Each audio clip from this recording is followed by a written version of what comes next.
ಇನ್ನು ಕಾಲು ಗಂಟೆ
ದಿನಕ್ಕೊಂದು ಯೋಜನೆಯನ್ನ ತರುವ ಮೂಲಕ ನಮ್ಮ ಕರ್ನಾಟಕ ರಾಜ್ಯದ ಜನತೆಗೆ ಹೊಸ ತರದಾದ ಒಂದು ಯೋಜನೆಯನ್ನ ತರುವ ನಮ್ಮ ಸರ್ಕಾರವು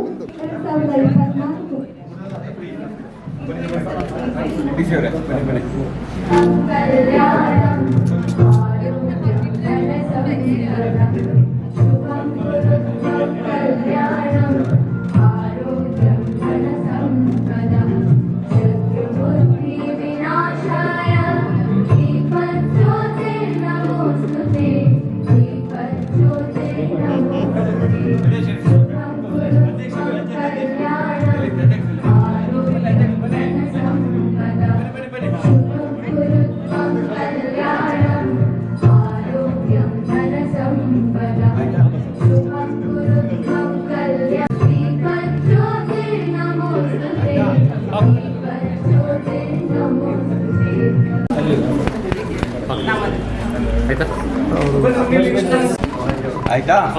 ಇವರು ವಯೋಸಹಜವಾಗಿ ಹಾಸಿಗೆ ಹಿಡಿದವರು, ತೀವ್ರತರದ ಮಾನಸಿಕ ಹಿನ್ನಡೆಗೆ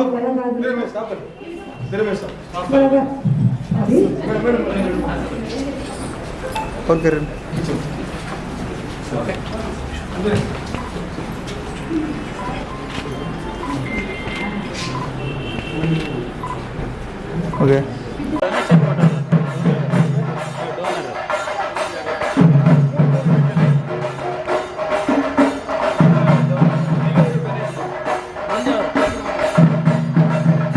ಶೇಖರ್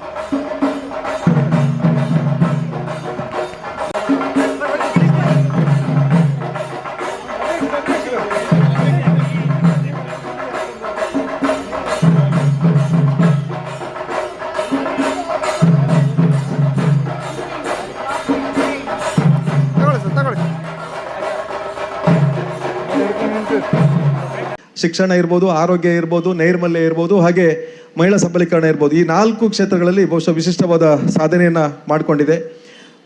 ಶಿಕ್ಷಣದಲ್ಲಿ ಶಾಲೆಯನ್ನು ಅಭಿವೃದ್ಧಿಪಡಿಸಿ ಇವತ್ತು 400ಕ್ಕೂ ಹೆಚ್ಚು ಮಕ್ಕಳು ಶಾಲೆಯಲ್ಲಿ ಇರ್ತಕ್ಕಂಥ ವ್ಯವಸ್ಥೆ. ಆದರೆ ಘನತ್ಯಾಜ್ಯ ವಿಲೇವಾರಿಯಲ್ಲಿ, ನೈರ್ಮಲ್ಯದಲ್ಲಿ ಘನತ್ಯಾಜ್ಯ ವಿಲೇವಾರಿಯನ್ನು ಮಾಡೋ ಮೂಲಕ ಬಹುಶಃ 2017ರಲ್ಲಿ ಆರಂಭ ಮಾಡಿದಂಥ ಘನತ್ಯಾಜ್ಯ ವಿಲೇವಾರಿ ಘಟಕ ಬಹುಶಃ ಸತತ 8 ವರ್ಷಗಳಿಂದ ಲಾಭದಲ್ಲಿ ನಡೀತಾ 7 ಗ್ರಾಮ ಪಂಚಾಯತ್ಗಳನ್ನ ತ್ಯಾಜ್ಯ ವಿಲೇವಾರಿ ಮಾಡ್ತಾ ಬಹುಶಃ ರಾಜ್ಯ ಅಲ್ಲ, ರಾಷ್ಟ್ರ ಅಲ್ಲ, ಅಂತಾರಾಷ್ಟ್ರೀಯ ಮಟ್ಟದಲ್ಲಿಯೂ ಸಹ ನಮಗೆ ಅದನ್ನು ನಮ್ಮ ಯೋಚನೆ ಮತ್ತು ಯೋಜನೆಗಳನ್ನು ಪ್ರೆಸೆಂಟ್ ಮಾಡಲಿಕ್ಕೆ ಸಿಗ್ತಂಥದ್ದು ಬಹುಶಃ ಬಹಳಷ್ಟು ವಿಶೇಷವಾದ ಅವಕಾಶ ಅಂತ ಹೇಳಿ ತಿಳ್ಕೊಂಡು ಅದಕ್ಕೆ ಸಹಕರಿಸಿ ಎಲ್ಲರಿಗೂ ಈ ಸಂದರ್ಭದಲ್ಲಿ ಕೃತಜ್ಞತೆಗಳನ್ನ ಸಲ್ಲಿಸ್ಕೊಳ್ತಾ ಬಹುಶಃ ಇನ್ನೊಂದು ಹೆಜ್ಜೆ ಮುಂದೆ ಹೋಗಿ ಮಹಿಳಾ ಸಬಲೀಕರಣದಲ್ಲಿ ನಾವು 2019ರಲ್ಲಿಯೇ ಸ್ಕಿಲ್ಡಲ್ 2019ರಲ್ಲಿ ಸಂಜೀವಿನಿ ಉಡುಪಿ ಜಿಲ್ಲೆಗೆ ಬಂದದ್ದು. ಆದರೆ ನಾವು 2018ರಲ್ಲಿಯೇ ಸ್ವಾವಲಂಬನ್ ಅನ್ನುವ ಸಂಸ್ಥೆಯನ್ನು ತೆರೆದು ಮಹಿಳೆಯರಿಗೆ ಸ್ವಉದ್ಯೋಗದ ತರಬೇತಿಯನ್ನು ಕೊಡಲಿಕ್ಕೆ ಆರಂಭ ಮಾಡಿ ಸುಮಾರು ಒಂದು 200ರಷ್ಟು ಜನ ಮಹಿಳೆಯರಿಗೆ ಸ್ವಉದ್ಯೋಗ ತರಬೇತಿಯನ್ನು ಈಗಾಗಲೇ ಕೊಟ್ಟು ಯಶಸ್ಸನ್ನು ಕಂಡುಕೊಂಡವರು. ಈಗ ಅದರ ಒಂದು ಹೆಜ್ಜೆ ಮುಂದೆ ಹೋಗಿ ರಾಜ್ಯ ಮಟ್ಟದ CMTC ಇವತ್ತು ಬಣ್ಸೆಯಲ್ಲಿ ಉದ್ಘಾಟನೆಗೊಂಡಿದೆ. ಹಾಗೆ ಬಹುಶಃ ಉಪಶಮನ ಆರೈಕೆ ಕೇಂದ್ರವನ್ನು ಆರಂಭ ಮಾಡಬೇಕು ಅಂತೇಳಿ ಒಂದು ವರ್ಷದಿಂದ ನಾವು ಕನಸನ್ನು ಕಾಣ್ತಾ ಇದ್ವಿ ಮತ್ತು ನಿರಂತರವಾಗಿ ಶ್ರಮವನ್ನು ಹಾಕ್ತಾ ಇದ್ವಿ. ಟಾಸ್ಕ್ ಫೋರ್ಸನ್ನು ಮೊದಲು ಮಾಡ್ಕೊಂಡ್ವಿ. ನಂತರ ನಿರಾಮಯ ಸೊಸೈಟಿಯನ್ನು 7 ಗ್ರಾಮ ಪಂಚಾಯತ್ಗಳ ಅಧ್ಯಕ್ಷರು, ಉಪಾಧ್ಯಕ್ಷರು, PDO ಮತ್ತು ಒಬ್ಬರು ನಾಮನಿರ್ದೇಶನ ಸದಸ್ಯರನ್ನು ಸೇರಿಸ್ಕೊಂಡು 28 ಜನ ಸೇರಿ ನಿರಾಮಯ ಸೊಸೈಟಿಯನ್ನು ಫಾರ್ಮೇಷನ್ ಮಾಡಿ ಬಹುಶಃ ಎಲ್ಲ ನಮ್ಮ COR ಅವರ ಡೈರೆಕ್ಷನಲ್ಲಿ ನಡೆದಂಥದ್ದು. ಇವತ್ತು 6 ಜನ ಸಿಬ್ಬಂದಿಗಳನ್ನು physiotherapist 2, nurse 2, counsellor, attender, 1 ambulance, 2 ಬಾಡಿಗೆ ವಾಹನ ಇಟ್ಕೊಂಡು 2 ತಂಡಗಳಾಗಿ 284 ಜನರ ಆರೋಗ್ಯದಲ್ಲಿ ಏರ್ಪಡಾದಂಥ 284 ಜನರನ್ನು ಇವತ್ತು ಗುರುತಿಸಿ ಅವರಿಗೆ ಸೇವೆ ನೀಡ್ತಕ್ಕಂಥ ವ್ಯವಸ್ಥೆಯಲ್ಲಿ ನಾವು ಇವತ್ತು ಬದ್ಧರಾಗಿ ನಿಂತಿದ್ದೇವೆ. ಹಾಗೆ ಅದರಲ್ಲಿ 73 ಜನ ಬೆಡ್ ರಿಡನ್ ಆದವರು ಅದರಲ್ಲಿ ವ್ಯಾಪ್ತಿಯಲ್ಲಿ ಇದ್ದಾರೆ. ಸೊ ಇವರೆಲ್ಲರಿಗೂ ಮುಂದಿನ ದಿನಗಳಲ್ಲಿ ಗುಣಮಟ್ಟದ ಸೇವೆಯನ್ನು ನೀಡಬೇಕು. ಈಗಾಗಲೇ ಪ್ಯಾಲೆಮಿಂಡ್ಯದಲ್ಲಿ ನಮ್ಮ ಸಿಬ್ಬಂದಿಗಳಿಗೆ ತರಬೇತಿ ಕೊಟ್ಟಿದ್ದೇವೆ. 4 ಜನ ವೈದ್ಯರಿಗೆ ತರಬೇತಿ ಕೊಟ್ಟಿದ್ದೇವೆ. ಹಾಗೂ ನಾವು ಜನಪ್ರತಿನಿಧಿಗಳು ಸಹ ತ್ರಿವೆಂಡ್ರಮ್ನ ಪ್ಯಾಲೆಮಿಂಡ್ಯಕ್ಕೆ ಹೋಗಿ ತರಬೇತಿಯನ್ನು ಪಡೆದು ಬಂದು ನಮ್ಮ ಅದನ್ನು ಹೇಗೆ ನಡೆಸಬೇಕು ಅನ್ನುವಷ್ಟು ನಾವು ಒಂದು ಗಟ್ಟಿಯಾಗಿ ನಿಂತಿದ್ದೇವೆ ಅಂತ ಹೇಳಲಿಕ್ಕೆ ಹೆಮ್ಮೆ ಆಗ್ತದೆ. ನಾವು 7 ಪಂಚಾಯತ್ನ ಪ್ರತಿನಿಧಿಗಳು ಅಲ್ಲಿ ಭೇಟಿ ನೀಡಿ ತರಬೇತಿಯನ್ನು ಪಡ್ಕೊಂಡು ಬಂದಿದ್ದೇವೆ ಅಂತೇಳಿ ಹೇಳ್ತಾ ಬಹುಶಃ ಸಾಕಷ್ಟು ಮಾತಾಡಬೇಕಾಗಿತ್ತು. ಅದು ಸಮಯದ ಅಭಾವದಿಂದ ಜಾಸ್ತಿ ವಿಚಾರಗಳನ್ನು ಏನನ್ನು ಹೇಳದೆ ಬಹುಶಃ ದೇವರು ನಮಗೆ ಏನೋ ಕೆಲಸ ಮಾಡಲಿಕ್ಕೆ ಅವಕಾಶ ಕೊಟ್ಟಿದ್ದಾನೆ. ಅದರಿಂದ ನಮ್ಮಿಂದ ನಮಗೆ ಸಮಾಜದ ಋಣ ಇದೆ, ಈ ಭೂಮಿಯ ಋಣ ಇದೆ. ಇದನ್ನು ತೀರಿಸಲಿಕ್ಕೆ ಯಾವುದೇ ರೀತಿಯಲ್ಲೆಲ್ಲ ಸಾಧ್ಯವೋ ಬಹುಶಃ ಆ ರೀತಿಯಲ್ಲಿ ನಿಮ್ಮೆಲ್ಲರ ಸಹಕಾರ ಪಡೆದು ನಾವು ಕೆಲಸ ಮಾಡ್ತಿದ್ದೇವೆ. ಯಾವುದೇ ಪ್ರತಿಫಲಾಪೇಕ್ಷೆ ಇಲ್ಲದೆ ಬಹುಶಃ 100% ಭ್ರಷ್ಟಾಚಾರ ರಹಿತವಾಗಿ ಯಾವುದೇ ಆಕಾಂಕ್ಷೆ ಇಲ್ಲದೆ ಒಂದು ತಂಡವಾಗಿ ಇದು. ಯಾಕಂದರೆ ಇದು ಒಬ್ಬರ ಹತ್ರ ಯಾವುದೇ ಕಾರಣಕ್ಕೆ ಮಾಡ್ಲಿಕ್ಕೆ ಆಗೋದಿಲ್ಲ. 7 ಪಂಚಾಯತನ್ನು ಒಬ್ಬರ ಹತ್ರ ಮ್ಯಾನೇಜ್ ಮಾಡಲಿಕ್ಕೆ ಖಂಡಿತ ಸಾಧ್ಯನೇ ಇಲ್ಲ. ಬಹುಶಃ ಆ 7 ಪಂಚಾಯತ್ನ ಸಹಕಾರದಿಂದಾಗಿ ಒಂದು ಟೀಮ್ ವರ್ಕ್ ಆಗಿ ಇವತ್ತು ಕೆಲಸ ಮಾಡ್ತಾ ಇರೋದ್ರಿಂದ ಇದರಲ್ಲಿ ನಾವು ಯಶಸ್ಸನ್ನು ಕಂಡುಕೊಂಡಿದ್ದೇವೆ. ಯಾಕಂತೇಳಿದ್ರೆ ಒಂದು ಪಂಚಾಯತನ್ನೇ ಮ್ಯಾನೇಜ್ ಮಾಡ್ಕೊಂಡು ಹೋಗೋದು ಕಷ್ಟ. 7 ಪಂಚಾಯತ್ನಲ್ಲಿ ಬಹುಶಃ ಬೇರೆ ಬೇರೆ ಪಕ್ಷಗಳಿರ್ತದೆ, ಬೇರೆ ಬೇರೆ ಆಡಳಿತ ಇರ್ತದೆ. ಆದರೆ ಎಲ್ಲದನ್ನು ಸರಿದೂಗಿಸಿಕೊಂಡು ಬಹುಶಃ ರಾಜಕೀಯವನ್ನೆಲ್ಲ ಮೀರಿ ನಾವು 7 ಗ್ರಾಮ ಪಂಚಾಯತ್ಗಳು ಒಟ್ಟಾಗಿ ಕೆಲಸ ಮಾಡ್ತಕ್ಕಂಥದ್ದು ಅತಿ ವಿಶೇಷ ಅಂತ ಹೇಳ್ಬೋದು. ಹಾಗಾಗಿ ಈ ನಮ್ಮ ತಂಡ ಏನಿದೆ ಆ ತಂಡಕ್ಕೆ ಕೃತಜ್ಞತೆಗಳನ್ನ ಸಲ್ಲಿಸ್ತಾ ಬಹುಶಃ ಅವಕಾಶ ಒದಗಿಸಿ ನನ್ನ ಮಾತನ್ನು ಮುಗಿಸಿದ್ದೇನೆ. ಜೈ ಹಿಂದ್, ಜೈ ಕರ್ನಾಟಕ. ಮೇಡಮ್, ಈ ನಿರಾಮಯ ಸೊಸೈಟಿ ಸಂಬಂಧಪಟ್ಟ ಕೆಲವು ವಿಚಾರಗಳನ್ನು ನಾನು ತಮ್ಮ ಮುಂದೆ ಪ್ರಸ್ತಾವನೆ ಮಾಡಲಿಕ್ಕೆ ಖುಷಿ ಪಡ್ತಾ ಇದ್ದೀನಿ. ಕಳೆದ 1 ವರ್ಷದಿಂದ ಮ್ಯಾಮ್ ಅದು ನಿರಾಮಯ ಸೊಸೈಟಿದು ಒಂದು ಪ್ರಾರೂಪವನ್ನು ನಾವು ರೆಡಿ ಮಾಡಿದ್ದೀವಿ ಮ್ಯಾಮ್. ಅದರ ಜೊತೆಗೆ ನಮ್ಮ ಹಳ್ಳಿ ಭಾಗದಲ್ಲಿ palliative care, end of life care, cancer ಪೇಷಂಟ್ಸ್ಗೆ ಪೇನ್ ಮ್ಯಾನೇಜ್ಮೆಂಟ್ ಆಗೋದು, ಅದರ ಜೊತೆಗೆ ಮೆಂಟಲ್ ಅಥವಾ ಸೈಕಲಾಜಿಕಲ್ ಸಪೋರ್ಟ್ ಬೇಕಾಗ್ತಕ್ಕಂಥ ಜನರಿಗೆ ಕೌನ್ಸಿಲಿಂಗ್ ಆಗೋದು ವ್ಯವಸ್ಥೆಯನ್ನು ಮಾಡಲಿಕ್ಕೆ ನಮ್ಮ ಹತ್ರ ಜಿಲ್ಲಾ ಪಂಚಾಯತಲ್ಲಿ ಈ 7 ಗ್ರಾಮ ಪಂಚಾಯತ್ ಅಧ್ಯಕ್ಷರು ಮತ್ತು ಉಪಾಧ್ಯಕ್ಷರು ನಮ್ಮ ಕಚೇರಿಗೆ ಬಂದು ಒಂದು ಸಲ ಭೇಟಿ ನೀಡಿದರು. ಸರ್, ಈ ಥರದ್ದು ಒಂದು ಕೇರಳದಲ್ಲಿ ಒಂದು ಪ್ಯಾಲಿಯಮ್ ಇಂಡಿಯಾ ಒಂದು ಸಂಸ್ಥೆ ಇದೆ. ಅವರು ಪ್ಯಾಲಿಯೇಟಿವ್ ಕೇರವನ್ನು ಅದು ಕೇರಳದಲ್ಲಿ ಉಚಿತ ರೂಪದಲ್ಲಿ ಕೊಡ್ತಾ ಇದ್ದಾರೆ. ನಾವು ಸ್ಟೇಟಿಂದ ಇದರ ಬಗ್ಗೆ ನಮಗೆ ಇದು ಟ್ರೈನಿಂಗ್ ಆಗಿದೆ. ನಾವು ಅಲ್ಲಿ ಕೇರಳ ಅಲ್ಲಿ ಹೋಗಿ ಅದನ್ನು ಟ್ರೈನಿಂಗ್ ಪಡ್ಕೊಂಡಿದ್ದೀವಿ. ನಮ್ಮ ಭಾಗದಲ್ಲಿ ಅದನ್ನು ಸ್ಟಾರ್ಟ್ ಮಾಡಬೇಕು ಅವರು ಇಚ್ಛೆ ವ್ಯಕ್ತಪಡಿಸಿದರು. ಸೊ ಅದಾದಮೇಲೆ ನಾವು ಟಾಸ್ಕ್ ಫೋರ್ಸನ್ನು ಫಸ್ಟ್ ರಚನೆ ಮಾಡಿದ್ದೀವಿ ಮ್ಯಾಮ್. ಅದರಲ್ಲಿ ಇದರ ಬಗ್ಗೆ ಯಾವುದೇ ಥರ ನಾವು ಆಡಳಿತ ವ್ಯವಸ್ಥೆ ಇರಬೇಕು, ಅದಕ್ಕೆ ಡಿಸಿಷನ್ ಮೇಕಿಂಗ್ ಯಾವ ರೀತಿ ಆಗಬೇಕು, ಅದರ ಜೊತೆಗೆ ಈ ಕೇರ್ ಪ್ಲ್ಯಾನ್ ಯಾವ ರೀತಿ ಮಾಡಬೇಕು, ಜನರದು ಸರ್ವೆ ಯಾವ ರೀತಿ ಆಗಬೇಕು, ಅವೆಲ್ಲ ಪ್ಲ್ಯಾನ್ ನಾವು ಹೆಚ್ಚುಕೊಟ್ಟಾಗಿ ನಾವು ಇಲ್ಲೇ ಬಂದು ಎಲ್ಲ ಮಾಡಿದ್ದೀವಿ. ನಮಗೆ ಎಲ್ಲ ಸಹಕಾರ ಆ್ಯಕ್ಚುಲಿ ನಮ್ಮ ಗ್ರಾಮ ಪಂಚಾಯತಿ ಸದಸ್ಯರು ಮತ್ತು ಉಪಾಧ್ಯಕ್ಷರು, ಅಧ್ಯಕ್ಷರು ಎಲ್ಲ ಕೊಟ್ಟಿದ್ದಾರೆ. ಅದಾದ ಮೇಲೆ ಮೇಡಮ್, ಇದನ್ನು ಡಿಸಿಷನ್ ಮೇಕಿಂಗ್ ನಾವು ಟಾಸ್ಕ್ ಫೋರ್ಸಿಂದ ಹೊರತುಪಡಿಸಿ ಒಂದು ಸೆಪ್ರೇಟ್ ಆಗಿ ಸೊಸೈಟಿ ರಚನೆ ಮಾಡೋಣ ಅಂತ ಒಂದು ಚರ್ಚೆ ಆಯಿತು. ಅದಕ್ಕೆ ನಾವು ನಿರಾಮಯ ಅಂತ ಒಂದು ಹೆಸರು ಇಟ್ಟಿದ್ದೀವಿ ಮ್ಯಾಮ್. ಒಂದು ಸಂಸ್ಕೃತದಲ್ಲಿ ಶ್ಲೋಕ ಇರ್ತದೆ, ಸರ್ವೇ ಭವಂತು ಸುಖಿನ ಸರ್ವೇ ಸಂತು ನಿರಾಮಯ ಸರ್ವೇ ಭದ್ರಾಣಿ ಪಶ್ಯಂತು ಮಾ ಕಶ್ಚಿತ್ ದುರ್ಭಾಗ್ಯವೇತ್. ಅದಕ್ಕೆ ಅರ್ಥ ಏನಂದರೆ ಮೇಡಮ್, ಅದು ಯಾರಿಗೆ ತೊಂದರೆ ಇರಬಾರ್ದು, ಯಾರಿಗೆ ಆರೋಗ್ಯ ಸಮಸ್ಯೆ ಇರಬಾರ್ದು, ಅಂಥದ್ದು ಒಂದು ಸಮಾಜವನ್ನು ನಾವು ನಿರ್ಮಾಣ ಮಾಡಬೇಕು. ಅದರಲ್ಲಿ ಸರ್ಕಾರ ಜೊತೆಗೆ ಸಮುದಾಯದ ಏನು ಜವಾಬ್ದಾರಿ ಇರ್ತದೆ ಅದನ್ನು ಅವರು ಒಂದು ಲೀಡರ್ಶಿಪ್ ಕ್ವಾಲಿಟಿಯನ್ನು ಈಗ ತೋರಿಸಿದ್ದಾರೆ ಮ್ಯಾಮ್. ಪ್ಯಾಲಿಯೇಟಿವ್ ಕೇರ್ ಮೇಡಮ್ ಅವರು ಭಾಳ ಸಂಕ್ಷಿಪ್ತವಾಗಿ ಹೇಳಿದರು ma'am. Pain management, end of life care, ಯಾರಿಗೆ ಆಕ್ಸಿಡೆಂಟ್ ಆಗ್ತದೆ, ಯಾರು ಬೆಡ್ ರಿಡನ್ ಇರ್ತಾರೆ, ಎಷ್ಟೊಂದು ಜನರು ಡಿಸೇಬಲ್ ಆಗಿ ಇರ್ತಾರೆ, ಅಥವಾ ಕೆಲವರಿಗೆ ಮೊಬಿಲಿಟಿ ಇರೋದಿಲ್ಲ ಮ್ಯಾಮ್, ಅದು ಪಾರ್ಷಲಿ ಇಮ್ಮೊಬಿಲಿಟಿ ಇರ್ತದೆ, ಅಸಿಸ್ಟಿವ್ ಕೇರ್ ಎಲ್ಲ ಯೂಸ್ ಮಾಡ್ತಾರೆ. ಮತ್ತು ಈ ಕಡೆಗೆ ಇರೋದು ಮ್ಯಾಮ್ ಹಿರಿಯ ನಾಗರಿಕರು, ಭಾಳ ಜನ NRI ಆಗಿ ಆಚೆ ಕಡೆ ಇದ್ದಾರೆ, ಅವರ ತಂದೆ ತಾಯಿ ಇಲ್ಲಿ ಉಳ್ಕೊಂಡಿರೋರು ಇದ್ದಾರೆ, ಅವರಿಗೆ ಸೈಕಲಾಜಿಕಲ್ ಸಪೋರ್ಟ್ ಕೊಡೋದು, ಮತ್ತು ಯಾವುದಾದ್ರೆ ಒಂದು ಕಾಯಿಲೆ ಬಂದಾದ್ಮೇಲೆ ಅವರಿಗೆ ಮೆಂಟಲ್ ಸಪೋರ್ಟ್ ಸಿಗೋದು, ಅಷ್ಟೊಂದು ಇವರು ಪ್ಯಾಲಿಯೇಟಿವ್ ಕೇರ್ ಒಳಗಡೆನೆ ಅವರು ಅವ್ರದ್ದು ಸೊಸೈಟಿದು ಉದ್ದೇಶವನ್ನು ಇಟ್ಕೊಂಡಿದ್ದಾರೆ ಮ್ಯಾಮ್. ಇದರಲ್ಲಿ ಇವರು ಫಸ್ಟ್ ನಾವು ಮಣಿಪಾಲ ಸಂಸ್ಥೆ ಜೊತೆಗೆ ಮತ್ತು KHPT ಸಂಸ್ಥೆ, ಅರಿವು ಸಂಸ್ಥೆ ಜೊತೆಗೆ ಒಂದು ಪ್ಲ್ಯಾನ್ ರೆಡಿ ಮಾಡಿಕೊಂಡು ಸೊಸೈಟಿ ಒಂದು ನಿರ್ಮಾಣ ಮಾಡಿದ್ದೀವಿ ಮ್ಯಾಮ್. ಆ ಸೊಸೈಟಿ ನಿರ್ಮಾಣ ಆದಮೇಲೆ ನಾವು ಪೇಷಂಟ್ದು ಸರ್ವೆ ಒಂದು ಸ್ಟಾರ್ಟ್ ಮಾಡಿದೆ. ಅವ್ರದ್ದು ಮೆಡಿಕಲ್ ಕಂಡೀಷನ್ ಹೇಗಿದೆ, ಅವ್ರದ್ದು ಫಿಸಿಕಲ್ ಕಂಡೀಷನ್ ಹೇಗಿದೆ, ಅವ್ರದ್ದು ಮನೆಯಲ್ಲಿ ವ್ಯವಸ್ಥೆ ಹೇಗಿದೆ, ಅವರ ಕೇರ್ ಟೇಕರ್ ಯಾರಿದ್ದಾರೆ, ಅವೆಲ್ಲ ನಾವು ನೋಡ್ಕೊಂಡು ಮ್ಯಾಮ್ 284 ಪೇಷಂಟ್ಸ್ಗಳನ್ನು ನಾವು ಐಡೆಂಟಿಫೈ ಮಾಡಿದ್ದೀವಿ ಮ್ಯಾಮ್. ಆ 284 ಪೇಷಂಟ್ಸ್ಗಳಲ್ಲಿ ಮ್ಯಾಮ್ 73 ಪೇಷಂಟ್ 7 ಗ್ರಾಮ ಪಂಚಾಯತಲ್ಲಿ ಮ್ಯಾಮ್ 284 ಪೇಷಂಟ್ ಐಡೆಂಟಿಫೈ ಮಾಡಿದ್ದೀವಿ. 284 ಪೇಷಂಟ್ಸಲ್ಲಿ 73 patients ma'am permanently bed ridden ಇದ್ದಾರೆ. ಅದಾದಮೇಲೆ ಮ್ಯಾಮ್ ಅದು ಅಸಿಸ್ಟೆಡ್ ಡಿವೈಸ್ ಅಥವಾ ವೀಲ್ ಚೇರ್ ಬಳಸ್ಕೊಂಡು ಓಡಾಡೋರವರು 116 ಮೆಂಬರ್ಸ್ ಇದ್ದಾರೆ ಮ್ಯಾಮ್. ಅದು ಕೆಲವರಿಗೆ ವಾಕ್ ಮಾಡಲಿಕ್ಕೆ 1 ಪರ್ಸನ್ ಸಪೋರ್ಟ್ ಬೇಕಾಗ್ತದೆ ಸರ್ ಮೇಡಮ್, ಅದರಲ್ಲಿ 89 ಮೆಂಬರ್ಸ್ ಇದ್ದಾರೆ ಈ ಥರದ್ದು. ಇದರಲ್ಲಿ ನಾವು ಎಲ್ಲ ಸರ್ವೆ ಮಾಡಿದಾದ ನಂತರ ನಮಗೆ ಮೋರ್ ದೆನ್ 80% ಮ್ಯಾಮ್ ಇದರ ಒಳಗಡೆ ಸೀನಿಯರ್ ಸಿಟಿಸನ್ಸ್ ಇರೋದು, ಮಹಿಳೆಯರು ಇರೋದು ಮ್ಯಾಮ್ 65%.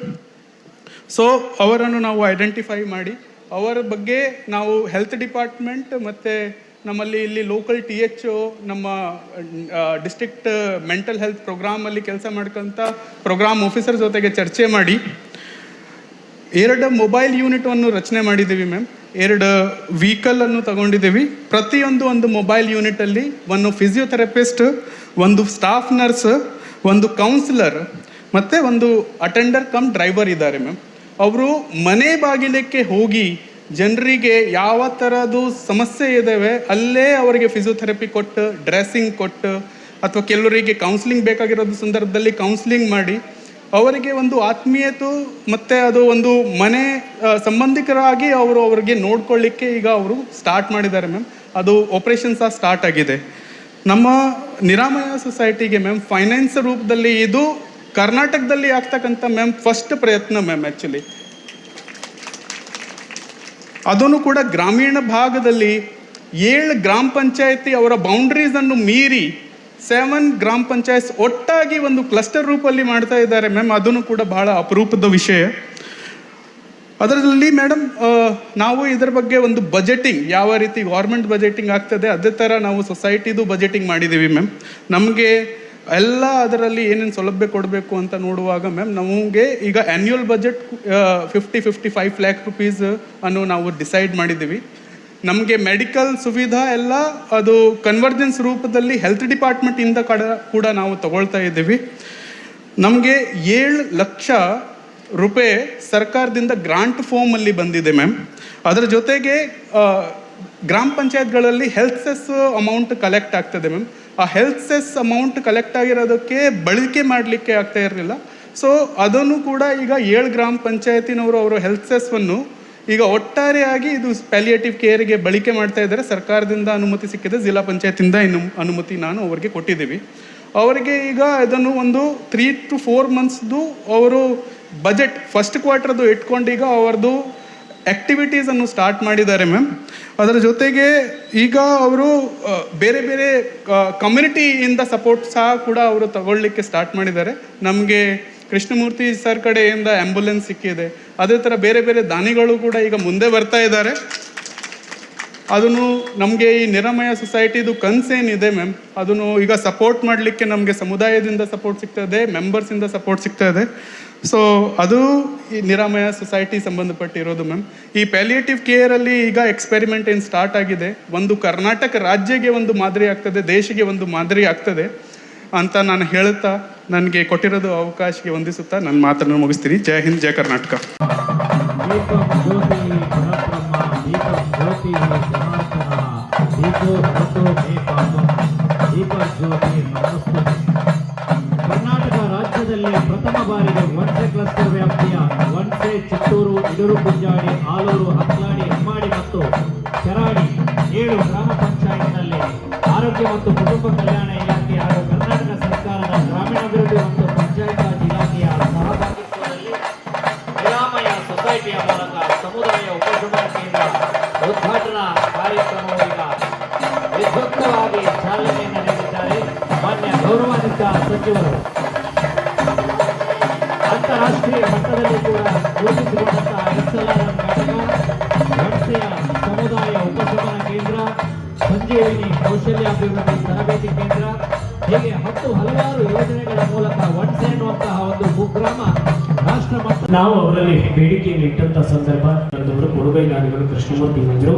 ವಿದ್ಯಾರ್ಥಿಗಳಿಗೆ ಅನಾರೋಗ್ಯದವರ ಚಿಕಿತ್ಸೆಗೆ ಸರ್ಕಾರಿ ಶಾಲೆಗಳ ಅಭಿವೃದ್ಧಿಗೆ ಅಪಾರ ಕೊಡುಗೆಯನ್ನು ನೀಡಿದ್ದೀರಿ. ಧಾರ್ಮಿಕ ಕ್ಷೇತ್ರಗಳಿಗೆ ಅಪಾರ ಕೊಡುಗೆ ನೀಡಿರುವ ನೀವು ನೂರಾರು ದೇವಾಲಯಗಳ ಜೀರ್ಣೋದ್ಧಾರಕ್ಕೆ ಸಹಕಾರ ನೀಡಿದ್ದೀರಿ. ಅನೇಕ ದೇವಾಲಯಗಳ ತಾಮ್ರದ ಬಳಿಕೆಯನ್ನು ಹಾಕಿಸಿಕೊಟ್ಟಿದ್ದೀರಿ. ಕುಂದಾಪುರ ತಾಲೂಕಿನ ವನ್ಸೆ ಕ್ಲಸ್ಟರ್, ವನ್ಸೆ, ಚಿತ್ತೂರು, ಇಡೂರು, ಕುಂಜಾಡಿ, ಆಲೂರು, ಹತ್ಲಾಡಿ, ಕೆರಾಡಿ ಮತ್ತು ಹೆಮ್ಮಾಡಿ ಗ್ರಾಮ ಪಂಚಾಯತ್ಗಳ ವ್ಯಾಪ್ತಿಯ ದೀರ್ಘಕಾಲಿಕ ಮತ್ತು ಮಾರಣಾಂತಿಕ ಕಾಯಿಲೆಯಿಂದ ಬಳಲುತ್ತಿರುವ ವಯೋಸಹಜ ನಾಸಿಕೆಯಿಂದವರ ತೀವ್ರತರ ಸಾಮಾಜಿಕ ಖಿನ್ನತೆ ಒಳಗಾದವರು ಮತ್ತು ಅಭದ್ರತೆಯಿಂದ ಬದುಕುತ್ತಿರುವವರು, ಹಿರಿಯ ನಾಗರಿಕರ ಉಚಿತ ಆರೈಕೆಗೆ ಬೇಕಾದ ಆಂಬ್ಯುಲೆನ್ಸ್ ಕೊಡುಗೆಯನ್ನು ನಿಮ್ಮನ್ನು ಸಂಪರ್ಕಿಸಿದಾಗ ಅತ್ಯಂತ ಸಂತೋಷದಿಂದ ಒಪ್ಪಿ ದೇವಸ್ಥಾನದ ಅರ್ಚಕರಾಗಿ ಯಾವುದೇ ಸಾಮಾಜಿಕ ಚಟುವಟಿಕೆಗಳಿಗೆ ಅವರಲ್ಲಿ ಕೋರಿಕೊಂಡಂಥ ಸಂದರ್ಭ ನಮ್ಮೆಲ್ಲ ಚಟುವಟಿಕೆಗಳಲ್ಲಿ ಭಾಗಿಯಾಗಿ ನಾಗರಾಜ ಮಂಜರು ಅವರಿಗೆ ಈ ಸಂದರ್ಭ ನಾವು ಹೃತ್ಪೂರ್ವಕವಾಗಿರ್ತಕ್ಕಂಥ ಕೃತಜ್ಞತೆಗಳನ್ನು ಮತ್ತು ಚಿತ್ರಕೂಟದ ಹೆಸರನ್ನು ಪಸರಿಸುವಂತೆ ಮಾಡಿರ್ತಕ್ಕಂಥ ಖ್ಯಾತ ವೈದ್ಯರು, ಚಿತ್ತೂರು ಹಿರಿಯ ಪ್ರಾಥಮಿಕ ಶಾಲೆಯ ಶಾಲಾಭಿವೃದ್ಧಿ ಸಮಿತಿ ಅಧ್ಯಕ್ಷರಾಗಿ ವಿವಿಧ ಸಾಮಾಜಿಕ ಸೇವಾ ಚಟುವಟಿಕೆಗಳಲ್ಲಿ ಭಾಗಿಯಾಗ್ತಾ ನೆರೆದಿರುವಂಥ ಎಲ್ಲ ಆತ್ಮೀಯರೇ, ಮಾನ್ಯ ಮಂತ್ರಿಗಳಲ್ಲಿ ಒಂದು ಗಮನಕ್ಕೆ ತರಚೇಸ್ತೀನಿ ಮೇಡಮ್. ನಾನು ಕಳೆದ 10 ವರ್ಷಗಳ ಹಿಂದೆ ಈ ಲೋಕಸಭೆ ಸಭೆಗೆ ಸಂದರ್ಭದಲ್ಲಿ ಈ ಬೈಂದೂರು ಕ್ಷೇತ್ರ ನನಗೆ ಬರ್ತಾ ಇತ್ತು. ಮೊನ್ನೆ ಶಾಸಕನಾದ ಮೇಲೆ, ಯಾಕೆಂತೇಳಿದ್ರೆ ಬೈಂದೂರು ಭಾಳ ಹತ್ತಿರ ನನಗೆ, ಒಂದು ಅದರಲ್ಲೂ ವನ್ಸೆ ಕ್ಷೇತ್ರಕ್ಕೆ ಸಂಬಂಧಪಟ್ಟಾಗೆ ಒಂದು ಭಾಳ ನನ್ನ ಹೃದಯದಲ್ಲಿರುವಂಥ ಒಂದು ಕ್ಷೇತ್ರ ಅಂತ ಹೇಳಿದ್ರು ತಪ್ಪಾಗಲಾರ್ದು. ನನ್ನ ಹತ್ರ ಒಂದು ದಿವಸ ಈ ಉದಯ್ ಶೆಟ್ಟರು ಬಂದು ತನ್ನ ಕಾರ್ಯಚಟುವಟಿಕೆಗಳನ್ನು ಹೇಳ್ತಾ ಇದ್ರು. ಸುಮಾರು 6 ಸಲ ಅವರು ಈ ಕ್ಷೇತ್ರದಿಂದ ಗ್ರಾಮ ಪಂಚಾಯತಿಯಿಂದ ಗೆದ್ದಂಥವರು. ಅವ್ರ ಹತ್ರ ಈ ಹಲವಾರು ಕಾರ್ಯಕ್ರಮಗಳನ್ನು ಕೇಳ್ತಾ ಇರಬೇಕಾದ್ರೆ ನನಗೆ ಅನಿಸ್ತಾ ಇತ್ತು, ಹಾಗಾದರೆ ಒಬ್ಬ ಮನುಷ್ಯ ಇದನ್ನೆಲ್ಲ ಮಾಡಲಿಕ್ಕೆ ಸಾಧ್ಯತೆ ಇದೆಯಾ? ಅದು ಈ ಒಂದು ಕ್ಷೇತ್ರದಲ್ಲಿ ಇಲ್ಲಿಯ ಜನರನ್ನು ಇಟ್ಕೊಂಡು ಈ ರೀತಿಯ ರಾಜಕಾರಣ ಒತ್ತಡದಲ್ಲಿ ಯಾವ ರೀತಿ ಮಾಡಲಿಕ್ಕೆ ಸಾಧ್ಯ ಇದೆ? ಅದರಲ್ಲೂ ಪಂಚಾಯತ್ ರಾಜ್ಯದಲ್ಲಿ ಒಬ್ಬ ರಿಸೋರ್ಸ್ ಪರ್ಸನ್ ಆಗಿ, ಅದರಲ್ಲೂ ವೇಸ್ಟ್ ಮ್ಯಾನೇಜ್ಮೆಂಟಲ್ಲಿ ತನ್ನದೇ ಆದಂಥ ತರಬೇತಿಯನ್ನು ಪಡ್ಕೊಂಡು ಬಂದು ಇವತ್ತು ಬಹಳಷ್ಟು ಜನ IAS ಆಫೀಸರ್ಸ್ಗಳು ಇಲ್ಲಿಗೆ ಭೇಟಿ ನೀಟ್ಟಿದ್ದಾರೆ. ಬೇರೆ ಬೇರೆ ರಾಜ್ಯಗಳಿಂದ ಚುನಾಯಿತ ಪ್ರತಿನಿಧಿಗಳಿಗೆ ಬಂದಿದ್ದಾರೆ. ಇಂಥ ಹಲವಾರು ಒಂದು ಕಾರ್ಯಕ್ರಮವನ್ನು ಒಬ್ಬ ಮನುಷ್ಯ ಮಾಡ್ತಾ ಇದ್ದಾನೆ, ಎಲ್ಲ ಜನರನ್ನು ಸೇರಿಸ್ಕೊಂಡು. ಆಮೇಲೆ ಕೃಷ್ಣಮೂರ್ತಿ ಮಂಜರ್ ಅವ್ರ ಬಗ್ಗೆ ಅವರೆಲ್ಲ ಯಾವ ರೀತಿಯ ಒಂದು ಕೊಡುಗೆಗಳನ್ನು ಈ ಶಾಲೆಗಳನ್ನು ದತ್ತು ತಗೊಳ್ತಾ ಇದ್ದಾರೆ ಅಂಥೇಳಿ. ಈಗ ಮಂತ್ರಿಯವರು ನನ್ನ ಹತ್ರ ಹೇಳ್ತಾ ಇದ್ರು, ಮೇಡಮ್ ಅವ್ರು ಹೇಳ್ತಾ ಇದ್ರು, ನಾವು ಬೆಳಗ್ಗೆಯಿಂದ ಎಷ್ಟೋ ಕೆಲಸ ಮಾಡಿರ್ತೀವಿ, ಆದರೆ ಇಲ್ಲಿ ಬಂದಾಗ ಇಂಥ ದಾನಿಗಳಿಗೆ ನಾವೇನಾದರೂ ಸನ್ಮಾನ ಮಾಡಬೇಕು ಅಂತ ಹೇಳಿದಾಗ ನಮಗೆ ಹೃದಯ ತುಂಬಿ ಭಾಳ ಸಂತೋಷದಿಂದ ನಾವು ಅವರಿಗೆ ಸನ್ಮಾನ ಮಾಡ್ತೀನಿ ಅನ್ನೋ ಮಾತನ್ನು ಹೇಳಿದ್ರು. ಯಾಕೆ ಅಂತ ಹೇಳಿದ್ರೆ ನಮಗೆ ಒಂದು ಸನ್ಮಾನ ಮಾಡಬೇಕು ಅಂತ ಹೇಳ್ಬೇಕಾದ್ರೆ ಯಾರೋ ಕರೀತಾರೆ, ಯಾರಿಗೋ ಸನ್ಮಾನ ಮಾಡ್ತೀವಿ, ಯಾರಿಗೋ ಹೋಗ್ತೀವಿ ನಾವು. ಆದರೆ ಇವತ್ತು ಮಂತ್ರಿಗಳು ಹೇಳ್ತಾ ಇದ್ರು ಅಂತೇಳಿ ನಾನು ಈ ಕಾರ್ಯಕ್ರಮಕ್ಕೆ, ಯಾಕೆಂದ್ರೆ ನನಗೂ ಇನ್ನೊಂದು ಕಾರ್ಯಕ್ರಮ ಇತ್ತು, ಆದರೆ ಈ ಕಾರ್ಯಕ್ರಮಕ್ಕೆ ನಾನು ಬರಲೇಬೇಕು, ನಾನು ಪೂರ್ಣವಾಗಿ ಇದರಲ್ಲಿ ಇರಬೇಕು ಅಂತ ಹೇಳಿದರೆ ಒಂದು ಗ್ರಾಮ ಪಂಚಾಯಿತಿ ಸದಸ್ಯನಾಗಿ, ಅಲ್ಲಿ ಅಧ್ಯಕ್ಷನಾಗಿ, ಉಪಾಧ್ಯಕ್ಷನಾಗಿ ಎಲ್ಲ ಜನರ ಜೊತೆ ಸೇರಿಸ್ಕೊಂಡು, ಎಲ್ಲ ಪಕ್ಷದವ್ರನ್ನ, ಎಲ್ಲ ಜನರನ್ನ ಸೇರಿಸ್ಕೊಂಡು ತನ್ನ ಗ್ರಾಮವನ್ನು ಯಾವ ರೀತಿ ಅಭಿವೃದ್ಧಿಯನ್ನು ಮಾಡ್ಬೋದು ಅನ್ನೋದಕ್ಕೆ ಇವತ್ತು ಉತ್ತಮ ಉದಾಹರಣೆ ಯಾರಂತ ಹೇಳಿದ್ರೆ ಉದಯ್ ಕುಮಾರ್ ಶೆಟ್ಟರ್ ಅವರು. ಮೇಡಮ್ ಅವ್ರ ಹತ್ರ ಹೇಳ್ತೀನಿ, ಮೇಡಮ್ ನನಗೆ ಹೈಯೆಸ್ಟ್ ಯಾರಾದರೂ ಒಂದು ಗ್ರಾಮ ಪಂಚಾಯತಿ ಸದಸ್ಯರು ನನಗೆ ಏನಾದರೂ ಕಾಟ ಕೊಡೋದಂದ್ರೆ ಉದಯ್ ಕುಮಾರ್ ಶೆಟ್ರೆ. ಪ್ರತಿ ಒಂದು ದಿವಸ ಬಂದು ನನ್ನ ಹತ್ರ ಡಿ ಸಿ ಅವ್ರ ಹತ್ರ ಮಾತಾಡಿ, ಸಿ ಎಸ್ ಹತ್ರ ಮಾತಾಡಿ, ಪ್ರಿಯಾಂಕ್ ಖರ್ಗೆ ಅವ್ರ ಹತ್ರ ಮಾತಾಡಿ, ಆ ಕೆಲಸ ಆಗಬೇಕು ಈ ಕೆಲಸ ಆಗಬೇಕು ಅಂತ ಹೇಳಿ ನಾನು ಅವ್ರಿಗೆ ಹೇಳ್ತಾ ಇದ್ದೆ, ನೋಡಪ್ಪ ನಾನು ಶಾಸಕನಾಗಿದ್ದೀನಿ ಅಂತೇಳಿ 2 ಕ್ಷೇತ್ರ, ಒಂದು ಬೈಂದೂರಿಗೆ ಒಂದು ಕುಂದಾಪುರಕ್ಕೆ, ಇನ್ನು ಬೇರೆ 11 ಕ್ಷೇತ್ರದವ್ರು ಯಾರೂ ನನ್ನ ಹತ್ರ ಏನು ಕಾಟ ಕೊಡೋದಿಲ್ಲ. ಇವ್ರುಗಳು ಅಂತೇಳಿ ನಮ್ಮ ಪ್ರದೀಪ್ ಅಷ್ಟೇ, ಬ್ಲಾಕ್ ಅಧ್ಯಕ್ಷರು ಅಷ್ಟೇ, ಪ್ರತಿ ಒಂದು ವಿಷಯ ನಮಗೆ ರಸ್ತೆ ಸರಿ ಇಲ್ಲ, ನಮಗೆ ಅದು ಸರಿ ಇಲ್ಲ ಅಂತೇಳಿದ್ರೆ ನಮಗೇನಪ್ಪ ಅಂತೇಳಿದ್ರೆ ಅವ್ರು ನೇರವಾಗಿ ಜನರ ಹತ್ರ ಇದ್ದಾರೆ, ಜನರನ್ನು ಸ್ಪಂದನೆ ಮಾಡ್ತಾರೆ, ಆ ಜನರ ದೊಗುಗಳನ್ನು ನಮ್ಮ ಹತ್ರ ಬಂದು ಹೇಳ್ತಾರೆ, ನಾವು ಅದನ್ನು ಮಾಡಬೇಕು, ನಮ್ಮ ಕರ್ತವ್ಯ ಅಂತ ಹೇಳ್ಬಿಟ್ಟು. ನಾನಿವತ್ತು ಡಿ ಸಿ ಮೇಡಮ್ ಅವ್ರ ಹತ್ರನೂ ಹೇಳ್ತಾ ಇದ್ದೆ, ಜಿಲ್ಲಾಧಿಕಾರಿ ಹತ್ರನು, ಮೇಡಮ್ ನಾವು ಯಾರ್ಯಾರನ್ನೋ ಗುರುತಿಸ್ತಾ ಇದ್ದೀವಿ, ಇಂಥ ಜನರನ್ನ ನಾವು ಜಿಲ್ಲೆಗೆ ಗುರುತಿಸ್ಬೇಕು ಇವತ್ತು. ಯಾಕೆಂತ ಹೇಳಿದ್ರೆ ಇವತ್ತು ಉದಯ್ ಕುಮಾರ್ ಶೆಟ್ರು ಇಡೀ ಒಂದು ರಾಜ್ಯದಕ್ಕೆ ಮಾದರಿ ಆಗಿದ್ದಾರೆ. ನಾನು ಇದನ್ನ ನಮ್ಮ ಮಂತ್ರಿಗಳಂತ ಪ್ರಿಯಾಂಕ್ ಖರ್ಗೆ ಅವ್ರಿಗೆ ಹೇಳಿದ್ದೆ, ನಾನು ಇದಕ್ಕೆ ಉದ್ಘಾಟನೆಗೆ ನೀನು ಬರಬೇಕು ಅಂತ ಹೇಳಿ. ಅದರ ಕಾರಣಾಂತರದಿಂದ ಬರ್ಲಿಕ್ಕಾಗೋದಿಲ್ಲ. ಆಮೇಲೆ ಪ್ರಿಯಾಂಕ್ ಖರ್ಗೆ ಅವರು ಮತ್ತು ಮೇಡಮ್ ಅವರ ಡೇಟು ನಮಗೆ ಅಷ್ಟು ಸುಲಭದಲ್ಲಿ ಹೊಂದಾಣಿಕೆ ಆಗ್ತಿರ್ಲಿಲ್ಲ. ಆದರೆ ಇಲ್ಲಿ ಕ್ಷೇತ್ರವನ್ನು ಮಾಡಿದ್ದಾರೆ. ನಾನು ಆಮೇಲೆ ಪೈಲಟ್ ಕೇಂದ್ರಕ್ಕೆ ನನಗೆ ಬಂದಂಥ ಸಂದರ್ಭದಲ್ಲಿ ನಾನು MRPL ಅವ್ರ ಹತ್ರ ಮಾತಾಡಿದಾಗ MRPL ಅವರು ಇದಕ್ಕೆ ಹಣವನ್ನು ಕೊಡ್ತೀನಿ ಅಂತ ಹೇಳಿದ್ರು. ಆವಾಗ ಕೂಡಲೇ ಹೇಳಿದ್ರು, ಇಲ್ಲ ಸರ್, ನಮಗೆ ನಮ್ಮ ಸೊಸೈಟಿ ಟ್ರಸ್ಟಿಂದ, ಯಾಕೆಂದರೆ ಮೋಹನ್ ನನಗೆ ಭಾಳ ಬೇಕಾದವನು, ನಾನು PUC ಓದ್ತಾ ಇರ್ಬೇಕಾದ್ರೆ ವಾಸ್ ಮೈ ಜೂನಿಯರ್, ಅವರೆಲ್ಲ ನಾವೆಲ್ಲ ಸೇರಿ ಇದನ್ನು ಮಾಡ್ತಾ ಇದ್ದೀವಿ. ಯಾಕೆಂದರೆ MRPL ಅವರು ಅಗ್ರಿ ಆಗಿದ್ರು ನನಗೆ ಇದಕ್ಕೆ ಸಂಪೂರ್ಣ ಸಹಕಾರವನ್ನು ಕೊಡ್ತೀನಿ. ನನಗೆ ಅಂತ ಹೇಳಿದ್ರೆ ಮೇಡಮ್ ನನಗೆ ನಿಜವಾಗಿದ್ರ ಅರ್ಥ ಗೊತ್ತಿರಲಿಲ್ಲ, ಏನು ಪೈಲಟ್ ಕೇಂದ್ರ ಏನು, ಇದ್ರ ಬಗ್ಗೆ ಏನು ಗೊತ್ತಿರಲಿಲ್ಲ. ನನಗೆ ಸಂಪೂರ್ಣ ಚಿತ್ರಣವನ್ನು ಉದಯ್ ಕುಮಾರ್ ಹೇಳಿದಾಗ ನನಗೆ ಅನ್ನಿಸ್ತು, ಈ ರೀತಿಯೂ ಜನರು ಯೋಚನೆಯನ್ನು ಮಾಡ್ತಾರಾ, ಸಮಾಜದ ಬಗ್ಗೆ ಈ ರೀತಿಯೂ ಜನ ಒಂದು ಯೋಚನೆ ಮಾಡೋರು ಇದ್ದಾರಾ, ಅದರಲ್ಲೂ ಚುನಾಯಿತ ಪ್ರತಿನಿಧಿಗಳಾಗಿ ಈ ರೀತಿ ಯೋಚನೆ ಮಾಡ್ತಾ ಇದ್ದಾರೆ. ಆಮೇಲೆ ನಾನು 2-3 ಸಲ ನನಗೆ, ಯಾಕೆಂದರೆ Prateek is very close to me, ನಾನು ಅವನಿಗೆ ಹೇಳ್ತಾ ಇದ್ದೆ Prateek see whatever Uday Shetty claims you should simply approve it and give him, because is a totally dedicated, because he is also suffering something. But ಎಲ್ಲ ಅವನ ನೋವನ್ನು ಮನಸ್ಸಲ್ಲಿ ಇಟ್ಕೊಂಡು ಜನರಿಗೋಸ್ಕರ ಅವ್ನು ಕೆಲಸ ಮಾಡ್ತಾ ಇದ್ದಾನೆ. ಆ ಕೆಲಸ ಮಾಡೋನಿಗೆ I told Prateek, you simply blindly you support for him, don't question anything. ನಿನಗೆ ಏನಾದರೂ ಆಯಿತು ಅಂತ ಹೇಳಿದ್ರೆ I will take entire risk ಅಂತ ನನ್ನ ಪ್ರತೀಕಿಗೆ ಹೇಳ್ತಾ ಇದ್ದೆ. ಯಾಕೆಂತ ಹೇಳಿದ್ರೆ ನಮ್ಮ ಒಬ್ಬ ಪಂಚಾಯಿತಿ ಸದಸ್ಯ ಇವತ್ತು ಇಡೀ ನಮ್ಮ ಒಂದು ರಾಜ್ಯಕ್ಕೆ ಒಂದು ಉದಾಹರಣೆ ಅಂತ ಹೇಳಿದ್ರು ತಪ್ಪಾಗ್ಲಾರ್ದು. ಅಂತಹ ಒಬ್ಬ ಪಂಚಾಯಿತಿ ಸದಸ್ಯರಾಗಿ ಇಲ್ಲಿಗೆ ಅಧ್ಯಕ್ಷರಾಗಿ ಇಂಥ ಹಲವಾರು, ಅದರಲ್ಲೂ 7 ಗ್ರಾಮಗಳನ್ನು, ಅದೇ ಮೇಡಮ್ ಅವರು ಈ ಮಂತ್ರಿಗಳು ಹೇಳ್ತಾ ಇದ್ರು, ಒಂದು ಗ್ರಾಮ ಪಂಚಾಯಿತಿಯಲ್ಲಿ 4-5 ಸದಸ್ಯರನ್ನೇ ನಾವು ಸುಧಾರಿಸೋದು ಕಷ್ಟ, ಅಂತರದಲ್ಲಿ 7 ಗ್ರಾಮ ಪಂಚಾಯಿತಿಯಲ್ಲಿ ಬೇರೆ ಬೇರೆ ಪಕ್ಷದವರು ಬೇರೆ ಬೇರೆ ವ್ಯಕ್ತಿಗಳನ್ನ ಗುರುತಿಸ್ಕೊಂಡು ಮಾಡಬೇಕು ಅಂತ ಹೇಳಿದ್ರೆ ಅಷ್ಟೊಂದು ಸುಲಭದ ಕೆಲಸ ಅಲ್ಲ. ಅದರಲ್ಲೂ ಮುಖ್ಯವಾಗಿ ನಾನು 7 ಪಂಚಾಯಿತಿಗೆ ಸಂಬಂಧಪಟ್ಟಂತೆ ಎಲ್ಲ ಜನರನ್ನ ಪಕ್ಷ ಭೇದ ಮರೆತು ಇದಕ್ಕೆ ಒಂದು ಸಹಕಾರವನ್ನು ಕೊಡ್ತಾ ಇದ್ದಾರೆ. ಆ ಒಂದು ಇಲ್ಲಿನ ಜನರು ಇವತ್ತು ಮೇಡಮ್ ಅವ್ರು ಹೇಳಿದಾಗೆ ನಮಗೆ ಕೊಡುಗೆಗಳನ್ನು ಕೊಡಬೇಕು. ಇವತ್ತು ಬಹುಶಃ ಕೃಷ್ಣಮೂರ್ತಿ ಅವರು ನಾವು ಸನ್ಮಾನ ಮಾಡಿದ್ದೀವಿ ಅಂತ ಹೇಳಿದಾಗ ನಾವು ಹೃದಯ ತುಂಬಿ, ಯಾಕೆಂತ ಹೇಳಿದ್ರೆ ಒಂದು ಉತ್ತಮ ಉದಾಹರಣೆ ಆಗಬೇಕು ನಮ್ಮ ಈ ರಾಜ್ಯಕ್ಕೆ, ಈ ಜಾಗಕ್ಕೆ ಅನ್ನೋ ಒಂದು ಭಾವನೆಯಿಂದ ಅವ್ರಿಗೆ ಮಾಡ್ತಾ ಇದ್ದೀವಿ. ಅಂತ ಒಂದು ಒಳ್ಳೆಯ ಕಾರ್ಯಕ್ರಮವನ್ನು ಇವತ್ತು ನಮ್ಮ ಉದಯ್ ಕುಮಾರ್ ಶೆಟ್ಟರ್ ನೇತೃತ್ವದಲ್ಲಿ ಎಲ್ಲರೂ ಇಲ್ಲಿ ಸೇರಿ ಈ ಕಾರ್ಯಕ್ರಮವನ್ನು ಮಾಡ್ತಾ ಇದ್ದೀರಾ. ನನಗೆ ಭಾಳ ಸಂತೋಷ ಅಂತ ಹೇಳಿದ್ರೆ ಈ ಮಂತ್ರಿಗಳಿಗೆ, ಅದರಲ್ಲೂ ಈ ಒಂದು ಕನ್ಸರ್ನ್ ಅವರಿಗೆ ಆ ಡಿಪಾರ್ಟ್ಮೆಂಟ್ ಇರೋದ್ರಿಂದ ಇದನ್ನು ನಾವು ರಾಜ್ಯ ಮಟ್ಟಕ್ಕೆ ಇದನ್ನು ತಗೊಂಡೋಗ್ಲಿಕ್ಕೆ ಆಗುತ್ತಾ? ಯಾಕೆಂದರೆ ಯಾವ ರೀತಿಯ ರೋಗಿಗಳು ಬರ್ತಾರೆ ಅಂತ ಹೇಳಿದ್ರೆ, ಪೇಷಂಟ್ಗಳು ಇರ್ತಾರೆ ಅಂತ ಹೇಳಿದ್ರೆ, ಅವ್ರನ್ನ ಮನೆಯವ್ರನ್ನು ಬೇಡ, ಅವ್ರನ್ನ ನೋಡ್ಲಿಕ್ಕೆ ಆಗೋದಿಲ್ಲ, ಆಸ್ಪತ್ರೆಗಳಲ್ಲಿ ಅವ್ರಿಗೆ ಆರೈಕೆ ಮಾಡ್ಲಿಕ್ಕೆ ಆಗೋದಿಲ್ಲ ಅನ್ನೋರನ್ನ ಇವ್ರು ಕರ್ಕೊಂಡು ಬಂದು ನಾವು ನೋಡ್ತೀವಿ ಅಂತ ಹೇಳ್ತಾ ಇದ್ದಾರೆ. ನೋಡಿ, ಯಾವ ಡಾಕ್ಟರ್ಗಳಲ್ಲಿ, ಯಾವ ಆಸ್ಪತ್ರೆಗಳಲ್ಲಿ, ಯಾವ ಮನೆಗಳಲ್ಲಿ ಆ ವ್ಯಕ್ತಿನ ಬೇಡ ಅಂತ ಹೇಳುವಂಥ ವ್ಯಕ್ತಿನ ಗುರುತಿಸಿ ಅವರಿಗೆ ಬೇಕಾಗುವಂಥ ಎಲ್ಲ ಸೌಲಭ್ಯಗಳನ್ನು ಇವತ್ತು ಮಾಡ್ತಾ ಇದ್ದಾರೆ ಅಂತ ಹೇಳಿದಾಗ ಇದು ನಮ್ಮೆಲ್ಲರ ಕರ್ತವ್ಯ ಅಂತ ತಿಳಿದು ಈ ಕಾರ್ಯಕ್ರಮವನ್ನು ಆಯೋಜನೆ ಮಾಡಿದವರು, ಅದರಲ್ಲೂ ಈಗಾಗಲೇ ಭಾಳ ಸ್ಪಷ್ಟವಾಗಿ ಹೇಳಿದ್ರು ಯಾವ ರೀತಿಯ ಹೆಸರಿಗೆ ತಕ್ಕಾಗೆ ನಿರಾಮಯ ಅಂತ ಹೇಳಿದ್ರೆ ಯಾವುದು ಅಂತ ಹೇಳಿ ನಮ್ಮ CS ಅವ್ರು ಹೇಳಿದ್ದಾರೆ.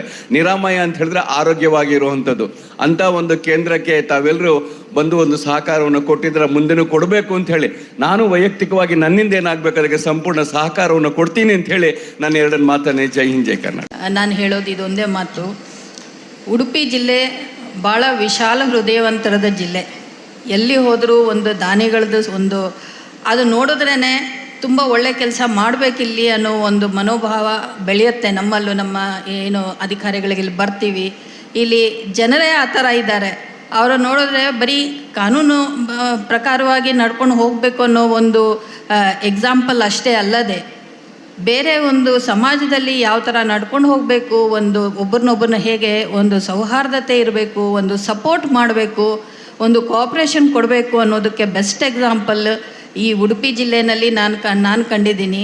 ಅದು ಈ ವಣಸೆ ಅಂಥ ಗ್ರಾಮ ಪಂಚಾಯತಿನಲ್ಲಿ 7 ಪಂಚಾಯತಿಗಳನ್ನ ಒಟ್ಟುಗೂಡಿಸಿ ನಮಗೆ ಏನು ಎಕ್ಸಾಂಪಲ್ಸ್ ನಿರ್ದೇಶನ ಇದೆ, ಇದು ಭಾಳನೇ ಅಮೂಲ್ಯವಾದಂಥದ್ದು.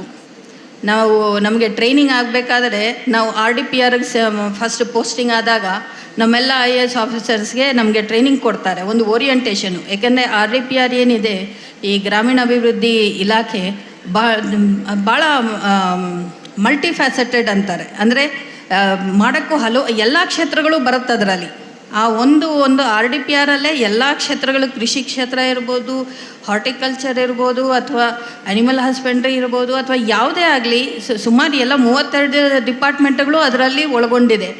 ಅಂಥದ್ರಲ್ಲಿ ಒಂದು ಚುನಾಯಿತ ಪ್ರತಿನಿಧಿಗಳ ಜೊತೆ ಹೇಗೆ ನಾವು ನಡ್ಕೊಂಡು ಹೋಗಬೇಕು ಅಂಥೇಳಿ ಒಂದು ನಮಗೆ ಓರಿಯೆಂಟೇಷನ್ ಮಾಡ್ತಾರೆ, 2 days ಓರಿಯೆಂಟೇಷನ್. ಅದರಲ್ಲಿ ನಾನು ಫಸ್ಟ್ ನೋಡಿದ್ದು ಉದಯ್ ಶೆಟ್ಟರ್ನ ಅಲ್ಲಿ. ಅವ್ರು ನಮಗೆ SBM ಘಟಕ ಹೇಗೆ ಮಾಡಬೇಕು, ಯಾವ ಥರ ಯೂಸರ್ ಫೀ ಕಲೆಕ್ಷನಲ್ಲಿ ಇದನ್ನು ನಡೆಸ್ಕೊಂಡು ಸಕ್ಸಸ್ಫುಲ್ಲಾಗಿ ನಡೆಸ್ತಿದ್ದಾರೆ, ಮತ್ತು ಹೇಗೆ ಒಂದು ಹೊಂದಾಣಿಕೆ ಮಾಡ್ಕೋಬೇಕು ಬೇರೆ ಪಂಚಾಯತಿಗಳ ಜೊತೆ, ಒಂದು ಎಲೆಕ್ಟೆಡ್ ರೆಪ್ರೆಸೆಂಟೇಟಿವ್ಸ್ ಜೊತೆ, ಅಧಿಕಾರಿಗಳ ಜೊತೆ ಅಂತ ಭಾಳ ಸೂಕ್ಷ್ಮವಾಗಿ ಒಂದು ಕೇಸ್ ಸ್ಟಡಿಯಾಗಿ ಪ್ರೆಸೆಂಟ್ ಮಾಡಿ ನಮಗೆ ಹೇಳ್ಕೊಟ್ಟಿದ್ದವರು. ಸೊ ಹಾಗಾಗಿ ಇದು ಈ ಥರನೂ ಆಗತ್ತೆ ಅನ್ನೋದು ನಮಗೆ ಆವಾಗಲೇ ಹಿಂಗೂ ಆಗುತ್ತಾ ಅನ್ನೋ ಒಂದು ಫೀಲಿಂಗ್ ಆವಾಗಲೂ ಇತ್ತು. ಇವತ್ತು ಅದಕ್ಕೂ ಒಂದು ದೊಡ್ಡ ಹೆಜ್ಜೆ ಪ್ಯಾಲೆಟಿವ್ ಕೇರ್. ಬಹುಶಃ ರಾಷ್ಟ್ರದಲ್ಲೇ ಎಲ್ಲೂ ಕೇರಳದಲ್ಲಿ ಒಂದು ಪ್ರೈವೇಟ್ ಕಡೆಯಿಂದ ಆಗಿದೆ, ಬಟ್ ಗ್ರಾಮ ಪಂಚಾಯತಿ ವತಿಯಿಂದ ಇಂಥ ಒಂದು ದೊಡ್ಡ ಜವಾಬ್ದಾರಿನ ತಗೊಂಡು ನಿರ್ವಹಣೆ ಮಾಡೋದು ಅದು ತುಂಬ ಸಂತೋಷದ ವಿಷಯ ಮತ್ತು ತುಂಬ ಹೆಮ್ಮೆಯ ವಿಷಯ ಕೂಡ.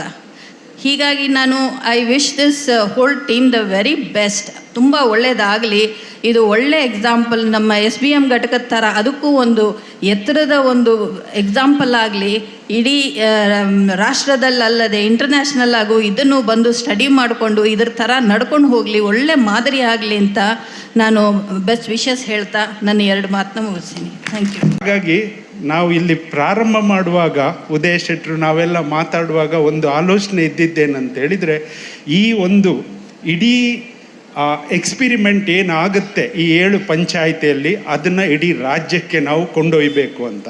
ಹಾಗಾಗಿ ರಾಜ್ಯ ಮಟ್ಟದಲ್ಲಿ ಇದ್ರ ಬಗ್ಗೆ ಭಾಳ ಚರ್ಚೆ ಆಗಿ ಅದಕ್ಕೆ ಎಲ್ಲ ಒಂದು ಗೈಡ್ಲೈನನ್ನು ಮಾಡಿ ಬೇರೆ ಬೇರೆ ಕಡೆ ತರಬೇತಿಯನ್ನು ಪಡ್ಕೊಂಡು KHPT ಅವರ ಬೆನ್ನೆಲುಬಾಗಿ ನಿಂತ್ಕೊಂಡು ಮಣಿಪಾಲ್ ಅವರನ್ನು, ಪ್ಯಾಲಿಯಮ್ ಇಂಡಿಯಾ ಅವರನ್ನು, ರಾಷ್ಟ್ರದಾದ್ಯಂತ ಇದಕ್ಕಿರುವಂಥ ಎಕ್ಸ್ಪರ್ಟನ್ನೆಲ್ಲ ತರಿಸಿ ನಾವು ಈ ಸರ್ವೆಯನ್ನು ಮಾಡಿದೆವು. ಇದಕ್ಕೆ ಈ 7 ಪಂಚಾಯಿತಿಯವರು ಮೊದಲು ಸಹಕಾರ ಅವರಿಗೆ ಗೊತ್ತಾಗ್ತಿರ್ಲಿಲ್ಲ, ಇದು ನಾವು ಮಾಡಬೇಕಾ ನಮ್ಮ ಕೆಲಸನ ಅಂತ. ಬಟ್ ಇವತ್ತು ಯಾವ ಮಟ್ಟಕ್ಕೆ ಈ ಪಂಚಾಯಿತಿಗಳು ಅವ್ರ ಕೈಗೆ ತಗೊಂಡಿದ್ದೇವೆಂದರೆ, ಸರ್ ನೀವು ಇಲ್ದಿದ್ರೂ ಪರವಾಗಿಲ್ಲ ನಾವು ಮುನ್ನಡೆಸ್ಕೊಂಡು ಹೋಗ್ತೀವಿ ಅಂತ. ಅಂದರೆ ಅಷ್ಟು ಸ್ಟ್ರಾಂಗಾಗಿ ಇವತ್ತು ಅವರ ಕಾಲ ಮೇಲೆ ನಿಂತಿದ್ದಾರೆ. ಯಾಕೆಂತೇಳಿದರೆ ಇಷ್ಟು ಜನ ದಾನಿಗಳು, ಇಷ್ಟು ಜನ ಈ ವ್ಯವಸ್ಥೆಯನ್ನು ಅವರ ಕೈಗೆತ್ಕೊಳ್ಳೋದು ಅಷ್ಟು ಸುಲಭವಾದ ಮಾತಲ್ಲ. ಹಾಗಾಗಿ ನಾವೆಲ್ಲೂ ಹೋಗಲ್ಲ. ನಾವು ಟೆಕ್ನಿಕಲ್ಲಾಗಿ ಏನು ಸಪೋರ್ಟ್ ಮಾಡಬೇಕು, ಹಣಕಾಸಿನ ಮುಖಾಂತರ ಏನು ಸಪೋರ್ಟ್ ಮಾಡಬೇಕು ಅದನ್ನು ನಾವು ಕಂಟಿನ್ಯೂ ಮಾಡ್ತೀವಿ. ಇದು ನನ್ನ ಪ್ರಕಾರ ಇವತ್ತು 12 ಜನ ಕೇರ್ ಗೀವರ್ಸನ್ನು ವಣಸೆ ಈ 7 ಪಂಚಾಯಿತಿ ರೆಡಿ ಮಾಡಿದೆ. ನಮ್ಮ ರಾಜ್ಯದಲ್ಲಿ ಇಂಥ 10,000 ಜನರನ್ನು ನಾವು ರೆಡಿ ಮಾಡಬೇಕಾಗಿದೆ. ಇದು ಅಲ್ಲಿ ರೆಡಿ ಆಗಬೇಕಾದ್ರೆ ಇಲ್ಲಿ ಇವ್ರು ಮಾಡುವ ತರಬೇತಿ ಮಾಡ್ಯೂಲ್ಗಳು, ಟ್ರೈನಿಂಗ್ಗಳು ಎಲ್ಲವೂ ಕೂಡ ಅದಕ್ಕೊಂದು ಪಾಠ ಆಗುತ್ತೆ. ಹಾಗಾಗಿ ದೊಡ್ಡ ಕನಸಿದೆ. ಆ ಕನಸು ಇಲ್ಲಿ ಒಂದು ಸಕಾರಾತ್ಮಕವಾಗಿ ಬೆಳೀತಾ ಇದೆ. ಹಾಗಾಗಿ ನಾನು ಎಲ್ಲ ಪಂಚಾಯತ್ ಅಧ್ಯಕ್ಷರುಗಳಿಗೆ, ಸದಸ್ಯರುಗಳಿಗೆ ಮತ್ತು ಉದಯ್ ಶೆಟ್ಟರಿಗೆ, ಹಾಗೆ ಮಂಜುನಾಥ್ ಭಂಡಾರಿ ಅವರು ಇದರ ಹಿಂದೆ ಯಾವಾಗಲೂ ಇದ್ದಾರೆ. ಯಾಕಂದರೆ ನಾನು ಅವರು ಒಂದೇ ಹಾಸ್ಟೆಲಲ್ಲಿ ಇದ್ದವರು, ಜೊತೆಗೆ ಅವರು 1 ವರ್ಷ ನನ್ನ ಸೀನಿಯರು, ನಾನು ಒಟ್ಟಿಗೆ ಓದ್ದವರು. ಅವಳ ಕಾಳಜಿ ಗೊತ್ತಿದೆ. ನಾವು ಒಟ್ಟಿಗೆ ಇದನ್ನು ಇನ್ನೂ ಚೆನ್ನಾಗಿ ಮಾಡ್ತೀವಿ. ಬರೀ ಪ್ಯಾಲೇಟಿವ್ ಕೇರ್ ಅಲ್ಲ, ಸಮಗ್ರ ಆರೋಗ್ಯದ ದೃಷ್ಟಿಯಿಂದ ಈ 7 ಪಂಚಾಯಿತಿಗಳು ಮುಂಚೂಣಿಯಲ್ಲಿ ನಿಲ್ಲಬೇಕು ಅನ್ನೋದು ನಮ್ಮ ಆಸೆ. Thank you very much. Vanase ಗ್ರಾಮ ಪಂಚಾಯಿತಿ ಮತ್ತು ಇದರ ಜೊತೆಯಲ್ಲಿ ಇನ್ನುಳಿದ 6 ಗ್ರಾಮ ಪಂಚಾಯಿತಿಗಳು ಒಟ್ಟಿಗೆ ಸೇರಿಕೊಂಡು ಇವತ್ತು ಸಮುದಾಯ ಉಪಶಮನ ಆರೈಕೆ ಕೇಂದ್ರ, ಸಹ್ಯಾದ್ರಿ ಸಂಜೀವಿನಿ ಕೌಶಲಾಭಿವೃದ್ಧಿ ತರಬೇತಿ ಕೇಂದ್ರ ಇವುಗಳ ಉದ್ಘಾಟನೆಯನ್ನು ನಾವು ಮಾಡಿದ್ದೀವಿ. ಈ ಒಂದು ಕಾರ್ಯಕ್ರಮದ ವೇದಿಕೆ ಮೇಲೆ ಆಸೀನರಾಗಿ ಬಹಳಷ್ಟು ಒಳ್ಳೆಯ ವಿಚಾರಗಳನ್ನು ತಮ್ಮ ಎದುರುಗಡೆ ಹಂಚಿಕೊಂಡಂಥ ವಿಧಾನ ಪರಿಷತ್ ಸದಸ್ಯರು ಸಹೋದರರಾದಂಥ ಮಂಜುನಾಥ್ ಭಂಡಾರಿಯವರೇ, ನಮ್ಮ ಜಿಲ್ಲಾಧಿಕಾರಿಗಳಾದಂಥ ಸ್ವರೂಪ DK ಅವರೇ, ನಮ್ಮ CEO ಭಾಳಷ್ಟು ಸಾಮಾಜಿಕ ಕಾಳಜಿಯನ್ನು ತೋರಿಸ್ತಾ ಇರುವಂಥ ಮತ್ತು ಎಲ್ಲರ ಜೊತೆ ಅನ್ಯೋನ್ಯವಾಗಿ ಇದ್ಕೊಂಡು ತಮ್ಮ ಕೈಯಲ್ಲಿ ಆದಷ್ಟು ಸಾಮಾಜಿಕ ಬದ್ಧತೆಯನ್ನು ಕಾಳಜಿಯನ್ನು ಮೆರಿತಾ ಇರುವಂಥ ಪ್ರತೀಕ್ ಬಾಯಲ್ ಅವರೇ, ಈಗ ತಾನೇ ಫ್ಲೈಟ್ಗೆ ಲೇಟ್ ಆಯಿತು ಅಂತ ನಮಗೆ ಆ್ಯಂಬುಲೆನ್ಸ್ ಕೊಟ್ಟಂಥ ದಾನಿಗಳು ಕೃಷ್ಣಮೂರ್ತಿಯವರೇ, ನಮ್ಮ ಎಲ್ಲರನ್ನೂ ಸೇರಿಸ್ಕೊಂಡು ಒಂದು ಒಳ್ಳೆಯ ಉದ್ದೇಶವನ್ನು ಇಟ್ಟುಕೊಂಡು ಇಂಥ ಕೆಲಸವನ್ನು ಕೂಡ ನಾವು ಮಾಡಬಹುದು ಅಂತ ತೋರಿಸ್ತಾ ಇರುವಂಥ ಒಂದು ಗ್ರಾಮ ಪಂಚಾಯಿತಿಯ ಸದಸ್ಯರು ಯಾವ ಮಟ್ಟಕ್ಕೆ ಕಾಳಜಿ ಮತ್ತು ಸೇವೆಯನ್ನು ಮಾಡ್ತಾರೆ ಅಂತ ಮಾದರಿಯಾದಂಥ ನಮ್ಮ ಉದಯ್ ಕುಮಾರ್ ಶೆಟ್ಟಿಯವರೇ, ದಿನಕರ್ ಆಚಾರ್ಯರು, ಅದೇ ರೀತಿ ದಿನೇಶ್ ಹೆಗಡೆ ಅವರೇ, ನಮ್ಮ ಇನ್ನೋರ್ವ ಉದಯ್ ಕುಮಾರ್ ಶೆಟ್ಟಿಯವರಿದ್ದಾರೆ, ಅನಂತ್ ಕುಮಾರ್ ಶೆಟ್ಟಿಯವರು, ಉದಯ್ ಕುಮಾರ್ ಶೆಟ್ಟಿಯವರು, ಆಶಾ ಜ್ಯೋತಿ. ಬಹುಶಃ ನನಗೆಲ್ಲರೂ ಹೇಳ್ತಾಯಿದ್ರು 2,000 ಜನ ಬಂದಿದ್ರು ಅಲ್ವಾ? ಪರವಾಗಿಲ್ಲ, ಆದರೆ ನಿಮ್ಮ ಕಾಳಜಿಗೆ ನಿಜವಾಗ್ಲೂ ಒಂದು ದೊಡ್ಡ ಸಲಾಮ್ ಅಂತ ಹೇಳಲಿಕ್ಕೆ ಬಯಸ್ತೇನೆ. ನಾನು ಯಾವಾಗ ಉಡುಪಿಗೆ ಬರ್ತೀನಿ ಅವಾಗವಾಗ ಒಂದು ಹೊಸತನವನ್ನು ನೋಡಲಿಕ್ಕೆ ನನಗೆ ಸಿಗುತ್ತೆ. ಭಾಳ ಸಂತೋಷ ಅನಿಸುತ್ತೆ ನನಗೆ. ಎಷ್ಟೊಂದು ಮಾದರಿ ಆಗುವಂಥ ಕೆಲಸವನ್ನು ನೀವು ಮಾಡ್ತಾಯಿದ್ದೀರಾ, ಅದು ನಿಸ್ವಾರ್ಥತೆಯಿಂದ. ಯಾಕಂತಂದರೆ ಏನಪ್ಪ, ಎಲ್ಲಿ ರಾಜಕಾರಣದಲ್ಲಿ ನಾಳೆ 4 ಜನ ನಮಗೆ ಓಟ್ ಹಾಕ್ತಾರೆ, ನಾಳೆ ಏನಾದರೂ ನಮಗೆ ಅಧಿಕಾರ ಸಿಕ್ಕುತ್ತೆ, ಅದಕ್ಕೆ ನಾವೇನಾದರೂ ಸಮಾಜ ಸೇವೆಯನ್ನು ಮಾಡೋಣ ಅಂತ ಆ ದೃಷ್ಟಿನೂ ಇಲ್ಲ. ಇಲ್ಲಿ ಒಬ್ಬರು ಆಯುರ್ವೇದಿಕ್ ಡಾಕ್ಟರ್ ಇದ್ದಾರೆ, ಅವ್ರಿಗೆ ರಾಜಕಾರಣಕ್ಕೆ ನನಗನ್ಸುತ್ತೆ ಭಾಳ ದೂರ ಅಂತ. ಅವರು ತಮ್ಮ ಹಾಸ್ಪಿಟಲ್ನಲ್ಲಿ 2 ಬೆಡ್ಡನ್ನು ಸಾಮಾಜಿಕ ಕಾರ್ಯಕ್ಕೆ, ಸಾಮಾಜಿಕ ಸೇವೆಗೆ ಮೀಸಲಾಗಿಟ್ಟಿದ್ದಾರೆ. ಇಂಥ ಒಂದು ನಿಸ್ವಾರ್ಥತೆ ಇದ್ದಂಥ ಮನುಷ್ಯರನ್ನು ನೋಡಿದ್ರೆ, ಆ ಹೃದಯವಂತರನ್ನು ನೋಡಿದ್ರೆ, ನೀವಾಗಲಿ, ಕೃಷ್ಣಮೂರ್ತಿಯವರಾಗಲಿ, ಮೋಹನ್ ಅವರಾಗಲಿ, ಎಲ್ಲರಿಗಿನ್ನ ನಮ್ಮ ಉದಯ್ ಶೆಟ್ಟಿಯವರು, 7 ಗ್ರಾಮ ಪಂಚಾಯಿತಿ ಅಧ್ಯಕ್ಷರು, ಸದಸ್ಯರು, ನಿಮ್ಮ ಹೃದಯ ಬಹಳ ಶ್ರೀಮಂತವಾಗಿದೆ ಅಂತ ಹೇಳಲಿಕ್ಕೆ ಅಂತೂ ಬಯಸ್ತೇನೆ. ಅದು ನನ್ನ ಮನಸ್ಸಿನಿಂದ ಹೇಳಲಿಕ್ಕೆ ಬಯಸ್ತೇನೆ. ನಿಮ್ಮನ್ನ ಮೆಚ್ಚಿಸುವಂಥ ಕೆಲಸ ನಾನು ಮಾಡಲಿಕ್ಕೆ ಹೋಗೋದಿಲ್ಲ, ಆದರೆ ನೀವು ನನ್ನನ್ನು ಗೆದ್ದು ಬಿಟ್ಟಿದ್ದೀರಾ ಅಂತಲೂ ಕೂಡ ಹೇಳಲಿಕ್ಕೆ ಬಯಸ್ತೇನೆ. ನೀವು ಆದರ್ಶ, ಸಮಾಜಕ್ಕೂ ಆದರ್ಶ, ರಾಜ್ಯಕ್ಕೂ ಆದರ್ಶ, ನಮ್ಮ ದೇಶಕ್ಕೂ ಆದರ್ಶ. ಇವತ್ತು ಪಕ್ಷ ಅಂತ ಹೊಡೆದಾಡುವಂಥ ಈ ಸಂದರ್ಭದಲ್ಲಿ, ಆ ಜಾತಿ ಈ ಜಾತಿ ಅಂತ ಹೊಡೆದಾಡುವಂಥ ಈ ಯುಗದಲ್ಲಿ ಪಕ್ಷಾತೀತವಾಗಿ ಬರೀ ಸೇವಾ ಮನೋಭಾವನೆಯನ್ನು ಇಟ್ಕೊಂಡು ಇವತ್ತು ಮನೆಯಲ್ಲಿ ಆರೈಕೆದಾರರ ಏನೋ ಅವರು ಒಂದು ತೊಂದರೆಯಾಗಿ ನಾವು ನೋಡೋದಿಲ್ಲ ಅಂತಂಥವ್ರನ್ನೂ ಕೂಡ ನೀವು ತಮ್ಮ ಇದರಲ್ಲಿ ಆರೈಕೆ ಕೇಂದ್ರಕ್ಕೆ, ಹೆಲ್ತ್ ಕೇರ್ ಸೆಂಟರ್ಗೆ ತೆಗೆದುಕೊಂಡು ಬಂದು 12 ಜನ 13 ಜನ ಒಬ್ಬ ಟ್ರೈನಿಂಗ್ ಡಾಕ್ಟ್ರುಗಳು ಅವ್ರನ್ನ ಶುಶ್ರೂಷೆ ಮಾಡೋದನ್ನು ನೋಡಿದ್ರೆ ನಿಮ್ಮ ಭಾವನೆಗೆ ಆ ದೇವರು ಕೂಡ ತಲೆ ಬಾಗ್ತಾನೆ ಅನ್ನುವಂಥ ಒಂದು ಮಾತನ್ನು ಹೇಳಲಿಕ್ಕೆ ಬಯಸ್ತೇನೆ. ಅದರ ಜೊತೆಯಲ್ಲಿ ನನಗೆ ಉದಯ್ ಕುಮಾರ್ ಶೆಟ್ಟಿಯವರು ತಮ್ಮ ಭಾಷಣವನ್ನು ಮಾಡುವಂಥ ಸಂದರ್ಭದಲ್ಲಿ ಹೇಳಿದರು, ಈ ಘನತ್ಯಾಜ್ಯ ಘಟಕ ಇದು ಲಾಭ ಮಾಡ್ತಾ ಇದೆ ಅಂತ ಹೇಳಿದರು. ಕಸದಿಂದ ರಸವನ್ನು ತೆಗೆಯುವಂಥ ಕೆಲಸ ಕೂಡ ಈ ಒಂದು ವಣ್ಸೆ ಗ್ರಾಮ ಪಂಚಾಯಿತಿ ಮತ್ತು ಅದರ ಒಂದು 7 ಏನು ಸಂಬಂಧಪಟ್ಟಂಥ ಗ್ರಾಮ ಪಂಚಾಯಿತಿಗಳು ಕೂಡಿ ಮಾಡ್ತಾ ಇರೋದನ್ನು ನೋಡಿದ್ರೆ ಒಂದು ಪ್ರಗತಿ ಪಥದಲ್ಲೂ ಕೂಡ ತಾವು ಚಿಂತನೆಯನ್ನು ಮಾಡ್ತಾ ಇದ್ದೀರಾ. ಸಾಮಾಜಿಕ ಕಾಳಜಿಯ ಬಗ್ಗೆ ಕೂಡ ಚಿಂತನೆ ಮಾಡ್ತಾ ಇದ್ದೀರಾ. ನಿಮಗೆ ನಿಜವಾಗ್ಲೂ ಹೇಳಬೇಕು ಅಂತಂದರೆ, ನನಗೆ ಮಂಜುನಾಥ್ ಭಂಡಾರಿಯವರು ಹೇಳಿದರು ಉಡುಪಿ ಜಿಲ್ಲಾ ರಾಜ್ಯೋತ್ಸವ ಪ್ರಶಸ್ತಿಯನ್ನು ಅಂತ. ನೋ, ಕರ್ನಾಟಕ ರಾಜ್ಯೋತ್ಸವ ಪ್ರಶಸ್ತಿಯನ್ನು ನಾವು ಕೊಡಬೇಕಾಗುತ್ತೆ. ನಿಜವಾಗ್ಲೂ ಬಹುಶಃ ಈ ಕಾರ್ಯಕ್ರಮಕ್ಕೆ 1 ತಿಂಗಳು ಮುಂಚೆ ನಾನೇನಾದರೂ ಬಂದಿದ್ದರೆ, ಅವ್ರು ನನಗೆ ಪ್ರತೀಕ್ ನನ್ನ ಹತ್ರ ತುಂಬ ತಾವು ಡೇಟ್ ಕೇಳಿದರೆ ಅವರು ಡೇಟ್ ಕೇಳಿದ್ದಾರೆ. ನಾನು 1 ತಿಂಗಳ ಮುಂಚೆ ಏನಾದರೂ ಈ ಕಾರ್ಯಕ್ರಮಕ್ಕೆ ಬಂದಿದ್ದರೆ ನಾಳೆ ಅವ್ರ ಕೊರಳಲ್ಲಿ, ಅಂದರೆ ಒಂದು ಸಂಸ್ಥೆಗಾಗಲಿ ಒಬ್ಬ ವ್ಯಕ್ತಿಗಾಗಲಿ ಅವ್ರ ಕೊರಳಲ್ಲಿ ನವೆಂಬರ್ 1ನೇ ತಾರೀಕು ಕರ್ನಾಟಕ ರಾಜ್ಯೋತ್ಸವ ಪ್ರಶಸ್ತಿ ಅವ್ರಿಗೆ ಸಿಗ್ತಿತ್ತು. ಇಂಥವ್ರಿಗೆ ಪ್ರಶಸ್ತಿಯನ್ನು ಕೊಡೋದ್ರ ಮುಖಾಂತರ ಆ ಪ್ರಶಸ್ತಿಗೂ ಆ ವ್ಯಕ್ತಿಗೂ ಸಮಾನವಾದಂಥ ಗೌರವ ಬರ್ತಾ ಇತ್ತು. ನೆವರ್ ಟೂ ಲೇಟ್ ಅಂತ ಹೇಳ್ತೀವಿ, ಪರವಾಗಿಲ್ಲ. ಆದರೆ ಮುಂದಿನ ನವೆಂಬರ್ 1ನೇ ತಾರೀಕು ರಾಜ್ಯೋತ್ಸವ ಪ್ರಶಸ್ತಿ ಉಡುಪಿಯಲ್ಲಿ ಯಾರಿಗಾದರೂ ಮೊದಲನೇದಾಗಿ ಈಗಲೇ ಮೀಸಲು ಮಾಡೋಣ ಅಂತ ವಿಚಾರ ನಾನು ಮಾಡಿದರೆ ಅದು ಉದಯ್ ಕುಮಾರ್ ಶೆಟ್ರು ಅಂತ ತಮಗೆ ಹೇಳಲಿಕ್ಕೆ ಬಯಸ್ತೇನೆ. ಜಾಸ್ತಿ ಮಾತನಾಡಲಿಕ್ಕೆ ನನಗೆ ಮನಸ್ಸಿದ್ರೂ ಕೂಡ ಸಮಯ ಆಗಿದೆ. ಸುಮಾರು ಮಹಿಳೆಯರು ಪಾಪ ನನ್ನ ಆಶಾ ಕಾರ್ಯಕರ್ತರಂತರೂ ಕೂತಿದ್ದಾರೆ, ಮಂತ್ರಿಗಳು ಬರ್ತಾರೆ, ನಾವು ಗೌರವಧನ ತಗೊಳ್ತೀವಿ, ಪರವಾಗಿಲ್ಲ ಇವತ್ತು ಒಂದಿನ ಮನೆಯಲ್ಲಿ ಬಯಸ್ಕೊಳ್ಳೋಣ ಅಂತ ಪಾಪ ಕೂತಿದ್ದಾರೆ. ಕೆಲವೊಂದು ಮಹಿಳೆಯರು ಇದೇ ಊರಿನವ್ರು ಇದ್ದಾರೋ ಏನೋ ಗೊತ್ತಿಲ್ಲ. ಆದರೆ ನನ್ನ ಅಣ್ಣ ತಮ್ಮಂದರು ಎಲ್ಲರೂ ಸೇರಿ ಒಂದು ಸಭೆಗೆ ಅಟ್ಲೀಸ್ಟ್ ಒಂದು ಮಂತ್ರಿ ಬಂದಿದ್ದಾರೆ, MLC ಬಂದಿದ್ದಾರೆ, ಜಿಲ್ಲಾಧಿಕಾರಿಗಳು, ಜಿಲ್ಲಾ ಪಂಚಾಯತ್ನ ಆಡಳಿತಾಧಿಕಾರಿ ಬಂದಿದ್ದಾರೆ ಅಂತ ಗೌರವ ತೋರಿಸೋದಕ್ಕೆ 5-6 ಗಂಟೆಯಿಂದ ತಾವು ಕುಳಿತಿದ್ದೀರಲ್ಲ, ತಮ್ಮ ಬದ್ಧತೆಗೂ ಕೂಡ ನಾನು ಮೆಚ್ಚುಗೆಯನ್ನು ವ್ಯಕ್ತಪಡಿಸ್ತೀನಿ. ಈ ಸೇವೆ ನಿರಂತರವಾಗಿರಬೇಕು. ನಾನು ಎಲ್ಲಿ ಹೋದಲ್ಲೂ ಒಂದು ಮಾತನ್ನು ಹೇಳ್ತೀನಿ, ಅಧಿಕಾರ ಶಾಶ್ವತ ಅಲ್ಲ. ಅಧಿಕಾರ ಇದ್ದಂಥ ಸಂದರ್ಭದಲ್ಲಿ ಮಾಡಿದಂಥ ಕಾರ್ಯಗಳು ಶಾಶ್ವತ.